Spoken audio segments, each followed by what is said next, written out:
اقولك ازاي تحمي عينك وتحافظ عليها من الاجهاد والتعب. التركيز على شاشة الموبايل او الكمبيوتر لفترة طويلة، او القراية او الكتابة او السواقة، كل دي حاجات بتسبب اجهاد للعين. اول حاجة، خلي حجم الخط على الموبايل او اللابتوب يكون كبير عشان الرؤية تكون واضحة اكتر. تاني حاجة، ابعد عينك عن الشاشة من الوقت للتاني، وخد راحة 10 دقايق بعد كل ساعة من الاستخدام المستمر. تالت حاجة مهمة قوي، انك تقلل اضاءات الشاشة وابعد عن الاضاءة القوية اللي طالعة من الشاشة، وخصوصا لو في غرفة ضلمة. رابع حاجة، كمان ما تنساش ان مهم قوي انك تعمل فحص لعينيك على الاقل مرة واحدة في السنة. خامس حاجة، كلنا بنستخدم قطرة لجفاف العين، كمان استخدامك للقطرة دي على المدى الطويل ممكن يخلي عينك تجف اكتر. طب كنت تعرف ان الاقنعة اللي بتستخدم للعين بالليل وقت النوم مفيدة جدا لتخفيف الالتهابات؟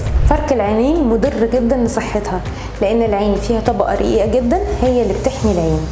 بدل ما تفرك عينيك، روح اغسلها بمية فترة.